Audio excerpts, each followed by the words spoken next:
Halo semua, kami mahasiswa dari Universitas Bunda Mulia. Pada kesempatan kali ini, kami ingin membahas mengenai transformasi bisnis yang dilakukan oleh Nvidia. Sebelumnya, perkenalkan, nama saya Firman. Saya di sini juga ditemani oleh kelompok saya, yaitu Wilson dan juga Nicholas. Nvidia adalah perusahaan teknologi asal Amerika Serikat yang didirikan pada tahun 1993 oleh Jensen Huang, Chris, dan juga Curtis. Awalnya, Nvidia dikenal sebagai pelopor dalam industri komputer dari pengembangan Graphical Processing Unit mereka, atau yang biasa disebut dengan GPU. Produk pertama mereka, yaitu GeForce 256, menjadi terobosan revolusi dalam industri game dan komputer grafis, karena mereka berhasil menyatukan chip untuk komputer grafis seperti Transform Engine, Lightning Engine, Triangle Setup, dan Restoration dalam satu chip saja yang disebut dengan GPU. Sejak saat itu, perusahaan Nvidia terus tumbuh menjadi salah satu pemimpin global dalam komputasi visual dan akselerasi teknologi. Dengan komitmen pada inovasi, performa tinggi, dan pengalaman pengguna yang imersif, hingga kini Nvidia telah menjadi fondasi utama di berbagai industri seperti gaming, desain profesional, otomotif, dan juga pusat data.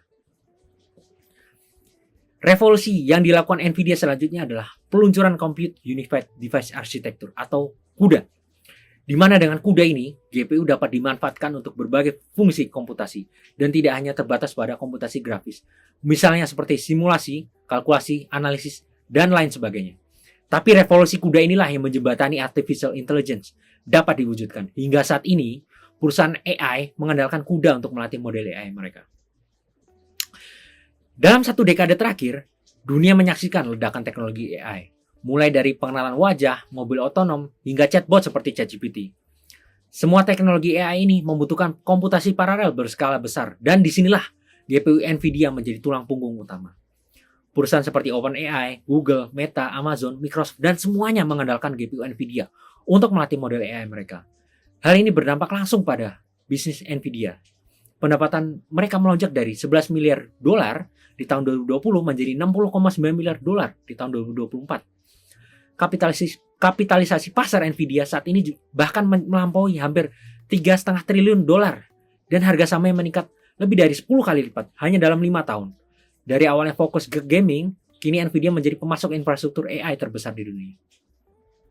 Selanjutnya saya akan membahas slide ini. Di sini kita menghadapi suatu tantangan. Nvidia menghadapi suatu tantangan yang kita kenal dengan pendekatan Framework for Forces Connected of Change. Framework ini sangat berguna untuk memetakan 4 aspek tantangan yang bisa dilihat. Aspek yang pertama adalah perubahan teknologi. Tantangan yang awal adalah tentang teknologi yang sudah ada. Salah satunya adalah DeepSeek. DeepSeek merupakan AI dari China yang telah berhasil melakukan efisiensi pengembangan model sehingga dapat menurunkan harga saham Nvidia 17% dalam satu hari. Tantangan selanjutnya adalah komputer kuantum. Walaupun komputer ini masih dalam tahap pengembangan, akan tetapi komputer kuantum ini memiliki potensi yang besar untuk dapat mengancam keberlangsungan Nvidia di masa depan. Lalu dari kompetitor lain, seperti Llama dari Meta, ROCm dari AMD, RISC-V juga mengancam teknologi CUDA dari Nvidia. Itu adalah jadi yang pertama, yang kebanyakan kita lihat dari kompetitor. Selanjutnya kita bahas yang kedua, adalah perubahan perilaku konsumen. Nah, tantangan perubahan adalah perubahan permintaan konsumen, menjadikan teknologi CUDA dari Nvidia menjadi open source, sehingga dapat memudahkan pengembang dalam mengembangkan suatu sistem. Tantangan selanjutnya adalah konsumen Nvidia mulai yang namanya mengembangkan chip mereka sendiri. Tujuannya jelas untuk mengurangi ketergantungan pada Nvidia, sehingga para konsumen dapat menurunkan biaya pengembangan mereka ke depannya dan meningkatkan pendapatan. Ini adalah tantangan terakhir dari aspek konsumen behavioral. Seiring berjalannya pengembangan pusat data AI, konsumsi listrik yang ditimbulkan sangatlah besar. Maka dari itu, para pengembang mengharapkan perangkat yang mereka gunakan lebih efisien untuk kedepannya. Aspek ketiga yang akan kita bahas adalah perubahan model bisnis. Karena mulai banyak perusahaan yang mengembangkan alternatif chip AI dari Nvidia, maka hal ini mengharuskan Nvidia untuk bertindak mengenai permasalahan ini. Pertama, Nvidia harus melakukan diferensiasi dan mengembangkan value produknya yang lebih baik lagi. Sehingga hal itu dapat menciptakan parit dalam bisnis yang dampaknya pada konsumen. Nvidia adalah barrier to exit atau kesulitan konsumen untuk beralih menggunakan produk alternatif. Sekarang ini, Nvidia telah menciptakan diferensiasi produk melalui NVIDIA Fusion di mana menyatukan dua chip GPU menjadi satu chip perangkat saja dan bekerja dan terintegrasi. Hasil dari NVIN Fusion ini adalah peningkatan efisiensi dan efektivitas NVIDIA. Aspek terakhir yang harus kita bahas, walaupun tidak kalah penting, adalah perubahan lingkungan. Pertama, NVIDIA mengeluarkan banyak sekali listrik untuk pengembangan AI untuk besar. Hal ini dapat meningkatkan karbon yang ada di lingkungan, dapat membahayakan sehingga munculnya global warming. Oleh karena itu, NVIDIA perlu mengembangkan teknologi yang lebih ramah lingkungan dan merupakan produk yang tidak mengeluarkan banyak karbon. Selanjutnya, tantangan dalam masyarakat, umpamanya adalah etika. Sekarang ini banyak sekali penyalahgunaan AI, mulai dari scam, deepfake, pencurian data, pemalsuan data konsumen, bahkan pencurian hak intelektual kekayaan. Tidak hanya itu, AI juga mengancam menggantikan peran kerja masyarakat dalam suatu industri dalam masa depan. Next, selanjutnya kita akan bahas tentang persiapan sih bagaimana NVIDIA melakukan transformasi guna menghadapi tantangan-tantangan yang tadi kita sudah bahas, 4 tantangan tadi. Untuk membahas tentang transformasi NVIDIA, kita akan menggunakan framework SPID yang sudah kita pelajari. Nah, yang pertama adalah strategi. Dimana kita langsung mulai aja ya, kita nggak usah jelasin panjang-panjang apa itu SPID masing-masingnya. Kita langsung jelasin, kita mulai dari strategi NVIDIA, dari strateginya. Oke, 1. Strategi NVIDIA adalah dia telah berhasil mentransformasikan perusahaannya dan dari perusahaan GPU gaming menjadi penyedia infrastruktur AI dan data center untuk banyak perusahaan AI. 2. Strategi yang ditempuh sudah berjalan agresif dan visioner dalam mendominasi AI global. Langsung aspek selanjutnya kita ada di produknya ya. NVIDIA telah menyediakan banyak produk yang beragam dan juga memenuhi kebutuhan konsumen. Dari GPU, teknologi unveiling, software seperti CUDA, Omniverse, dan masih banyak lagi. Satu-satunya masalah dari produk yang ditawarkan oleh NVIDIA adalah produk yang ditawarkan masih tergolong mahal. Oleh karena itu, banyak banget yang mencari alternatif untuk produk NVIDIA. Namun tetap, hingga saat ini ekosistem produk yang diciptakan oleh NVIDIA telah berhasil menyelesaikan berbagai masalah yang ada di industri khususnya industri AI. Selanjutnya kita akan bahas experience dalam SPID. Sekarang, experience dari NVIDIA adalah fokusnya kita pada pengembang. NVIDIA telah menciptakan dokumentasi dan sistem yang baik pada para konsumen, mulai dari CUDA, integrasi produk hardware, serta softwarenya, hingga layanan tambahan seperti NVIDIA Support. Permasalahan dari sisi pengalaman hanyalah mengenali software yang mereka ciptakan bersifat tertutup, artinya closed source dan tidak open source. Sehingga ini mempersulit para pengembang dalam mengoptimalkan penggunaan produk dari NVIDIA. Namun, software yang bersifat proprietary inilah yang menjadikan para bisnis mereka agar tetap unggul dibanding para kompetitornya. Maka dari itu, NVIDIA dari sisi experience sudah sangat baik dalam penerapannya. Kita akan bahas dari engineering. Dalam pengembangan teknologi, NVIDIA sudah menjadi terkenal karena inovasi yang mereka ciptakan, baik dari GPU pertama, penemuan CUDA, dan juga pengembangan arsitektur GPU yang berkelanjutan, misalnya dari Hopewell ke Blackwell, dan nantinya Rubin. Tim teknis dan tim riset yang dimiliki NVIDIA juga sangatlah baik. Hal ini dapat dibuktikan dari dominasi pada industri AI ini. Maka dari itu, kita tidak perlu melakukan lagi proses engineering dari NVIDIA ini. Dan yang terakhir yang akan kita bahas adalah Dataful. NVIDIA merupakan perusahaan yang sangat bergantung pada data dalam penggunaan keputusannya. Hal ini tercermin dari solusi yang mereka tawarkan selalu relevan dengan kebutuhan konsumen. NVIDIA mendapatkan data dari berbagai sumber, utamanya dari feedback para pengguna, namun bukan hanya dari itu, tapi komunitas komputerlah sangat yang besar, sehingga NVIDIA dapat memanfaatkan feedback dari komunitas untuk meningkatkan layanan dan produk mereka. Slide selanjutnya, kita akan bahas mengenai bagaimana NVIDIA mendekatkan pendekatan human-centered melalui design thinking untuk memastikan solusi mereka relevan dan berdampak pada konsumen. Di sini ada 5 prototype proses. Yang pertama, emphasize, define, ideate, prototype, dan test. Untuk yang emphasize, NVIDIA sangat aktif mendengarkan kebutuhan pengguna. Umpan balik, memahami kebutuhan seorang engineer berbeda dengan seorang gamer dan konsumen lainnya, sehingga disesuaikan oleh masing-masing sesuai segmentasi pasar. Kedua, define. NVIDIA dapat mengatasi permasalahan utama nyata yang dihadapi pengguna. Contohnya menghadapi tantangan seperti bagaimana model AI dengan skala besar tanpa latency tinggi dan bottleneck bandwidth. Di sini mereka merancang solusi AI yang bernama Blackwell. Ketiga, ideate. NVIDIA konsisten mengeksplorasi ide-ide radikal seperti dual lake GPU, Grace CPU, Superseed GPU plus CPU, dan tumbukan CUDA. Keempat, prototype. Sebelum meluncurkan produk seperti H100 atau B200, NVIDIA melakukan simulasi dalam benchmark terkenal berskala besar.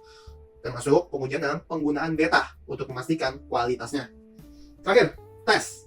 NVIDIA bekerja sama dengan hyperscaler seperti OpenAI, Meta, Google, dan juga superkomputer lainnya seperti Cambridge One dan Leonardo untuk mewujudkan solusi di dunia nyata. Umpan balik ini digunakan untuk menyempurnakan produk dan desain selanjutnya. Dengan pendekatan design thinking ini, NVIDIA memastikan bahwa inovasi mereka tidak hanya canggih secara teknologi, tapi juga memenuhi kebutuhan nyata pengguna. Oke, selanjutnya saya akan membahas strategi terbaik NVIDIA untuk kedepannya.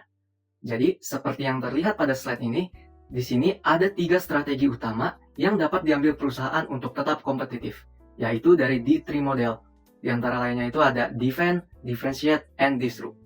Untuk strategi pertama itu ada Defend. Strategi ini tuh berfokus pada mempertahankan posisi pasar yang sudah kuat dengan memperkuat keunggulan kompetitifnya seperti teknologi inti atau ekosistem yang sulit ditiru. Perusahaan biasanya menggunakan strategi ini untuk melindungi pangsa pasar dari ancaman kompetitor lainnya. Untuk strategi yang kedua namanya Differentiate. Berbeda. Strategi ini bertujuan untuk menciptakan nilai yang unik atau yang berbeda yang dapat membedakan perusahaan dari para pesaingnya. Hal ini bisa dilakukan melalui inovasi produk, pengalaman pelanggan, atau model bisnis yang berbeda. Strategi yang ketiga itu ada Disrupt. Strategi ini melibatkan pengenalan inovasi radikal yang mengubah aturan main di industri, seringkali menciptakan pasar baru atau menggantikan teknologi lama. Contohnya adalah bagaimana NVIDIA ini mengubah industri dengan CUDA untuk komputasi paralel.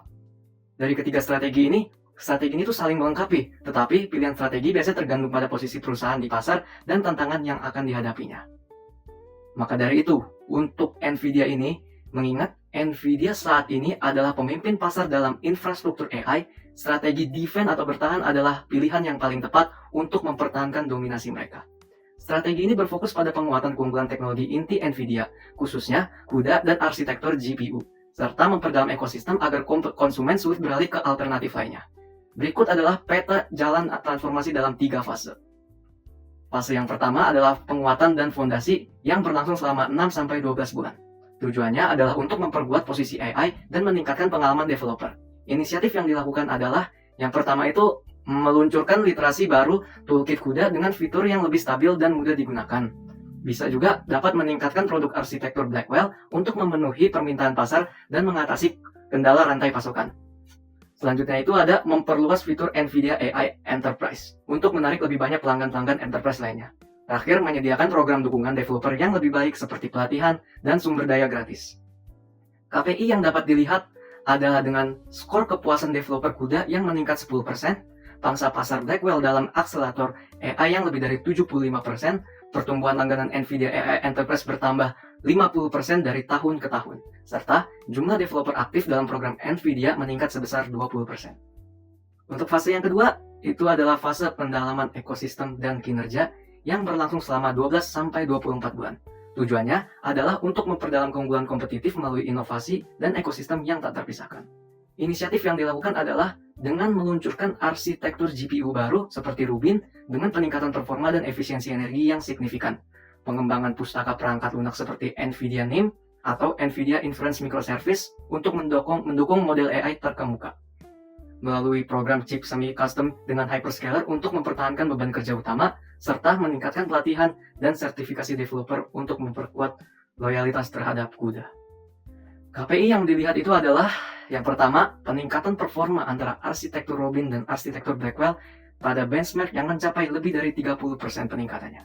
Terus, tingkat adopsi pustaka NVIDIA NIM dalam proyek AI terkemuka yang lebih dari 50%, pendapatan dari solusi semi-custom mencapai baseline yang signifikan, serta tingkat retensi developer CUDA yang lebih dari 85%. Fase terakhir atau fase ketiga itu adalah fase kepemimpinan berkelanjutan dan ketahanan yang berlangsung selama sekitar 24-48 bulan atau bisa saja lebih.